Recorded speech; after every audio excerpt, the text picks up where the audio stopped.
এটা একটা এয়ারপোর্ট, আন্তর্জাতিক এয়ারপোর্ট। এই জায়গা যদি এই অবস্থা, তাহলে বহির্বিশ্বে কত রাষ্ট্রের মানুষ এই জায়গা আসে। তাহলে তো আমরা তো এই মনে করেন বাঙালি কাঙ্গালি, কাঙ্গালি বাঙালি, ওইটাই প্রমাণ কি আমগো ভিতরে ফিটপাট উপরে সদরঘাট এরকম কিছু হইলে তো আর কামইব না। সব জায়গায় সংস্কার লাগবে। এই যে এয়ারপোর্ট, আন্তর্জাতিক বিমানবন্দর এরকম থাকে, কোনো রাষ্ট্রে পাইবো, কোনো রাষ্ট্রে নাই। এরা কি করে আল্লাহ পাক ভালো জানে, আর এরা ভালো জানে। ওই উন্দুরের গর্তের মতো ওদিক দা আদার ফালায়, এদিক দা খাইয়া আলায়, মাঝখানে নাই। বৃষ্টি হলে এই সাইডটা পুরা তলায় যায়। কালকে তো এই পর্যন্ত ওই মাথা পুরা তলায় না ছিল পানিতে, একবারে পানি ছবিলা ছিল, এতে গাড়ি চলা অসম্ভব হয়ে গেছিল। অনেক গাড়ি বন্ধ হয়ে গেছে, সাইলেন্সের পাইপ দিয়ে পানি ঢুকিয়া গাড়ি গেছে বন্ধ হইয়া। মেন সমস্যা রইলো রাস্তার যদি ঠিক থাকে, একটানে যামুগা একটানে আমুগা, 2 টাকা কেউ বেশি চাইবো না। সমস্যার কারণে বেশি চায়, এটা তো ড্রাইভারকেও দোষ না। পানির মধ্যে কিভাবে যাবো সেটাই তো এখন ভাবতেছি। আমি তো আগে জানতাম না যে জায়গায় পানি আছে। এখন তো এটা একটা আতঙ্ক না, এটা তো একটা হয়রানি, আমাদের জন্য একটা হয়রানি। এখন আমরা তো টাইম মতো আসছি, এখন এই জায়গায় তো গাড়িও নাই, কিভাবে যাব? এখানে তো একটা ব্যবস্থা অবশ্যই দরকার, কারণ আমাদের যাত্রী সুবিধাতে তো অবশ্যই দরকার। সেটা এয়ারপোর্টের মতো জায়গায় যদি এইভাবে হয়, তা কিভাবে মানুষ চলবে? এই যে গর্তের ভিতরে গাড়ি পড়লে পানিতে তলাই যায়, সিএনজি বন্ধ হয়ে যায় এবং যাত্রী সহ আওয়া যায় না, গাড়ি ধাক্কায় উঠাইতে হয়, খুব কষ্ট হয়।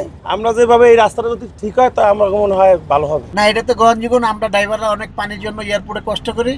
আমাদের এটা সবচেয়ে ভালো হইতো যদি ঠিক করে দেয়, তাহলে আমরা খুশি হইতাম। হ্যাঁ, এটা অবশ্যই তাদের কিছু ভুল আছে, তারা এটা ঠিক করে দেওয়া উচিত। এটা তো আজকে কম, অন্য দিন গাড়ি যাওয়া অসম্ভব হয়ে যায় ডোমেস্টিকে ঢুকা, ইন্টারন্যাশনাল পানি জমে। এটা আজকে না, এটা অনেক বহুত আগের থেকে এই সমস্যাগুলো।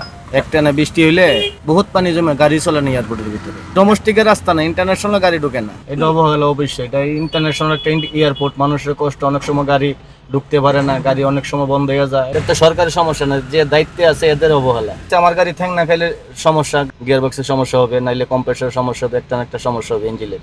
গাড়ি ঠ্যাং না খাইলে নাহলে বন্ধ হয়ে যাবে, বন্ধ হইলে অনেক সমস্যা। বৃষ্টি হলে তো এয়ারপোর্টে গাড়ি চলে না, 1 ঘন্টা একটানা বৃষ্টি হলে গাড়ি চলে না। তো আজকে নতুন না, বহুত পুরো আগে। এয়ারপোর্ট গাড়ি পাইব কই? 200 ভাড়ায় 1500 গোনা লাগে তখন। এই গর্ত মধ্যে আসলাম, ঠিক আছে, অনেক গর্ত, গাড়ি মানে দেখা যায় না, অনেক জাম্পিং লাগে, অনেক কষ্ট হয় আমাদের, ঠিক আছে। আপনারা জানেন এই পানি না থাকলে খুব সুবিধা হয়। কোথায় গর্ত, কোথায় কি আছে আমাকে বলতে পারবো না, ঠিক আছে। এই গর্তের জন্য আমাদের খুব অসুবিধা হয়। এটা সরকারের গাফিলতি, বুঝছেন। তাছাড়া এই কম করা ঠিক না, জীবনও ঠিক না। এখানে জংশন রাস্তা, সবসময় মানুষ হাতে হাতে আসতেছে গেতাছে, গাড়ির রাস্তা, এটা জীবনেও ঠিক না। এটা সরকারের এখনই পদক্ষেপ নেওয়া উচিত। গাড়ি যাত্রী একটা মারা যেতে পারে, আমরাও মারা যেতে পারি, এটা ঠিক আছে, অ্যাক্সিডেন্ট হতেই পারে। এই অবস্থা খুবই খারাপ। তাদের দায়িত্ব অনেক অবহেলা। না হলে এখানে পানি জমতো না, আর এখানে সবসময় এরা সবসময় তাকাতে রাখতো, আর এরকম থাকতেও না। তাদের অবহেলাই বৃষ্টি হলে সবসময় এখানে পানি জমে, বৃষ্টি হইলেই জমে। এখানে যখন রাস্তা চালু হয়েছে ততদিন ধরে ভারী বৃষ্টি হইলেই পানি জমে।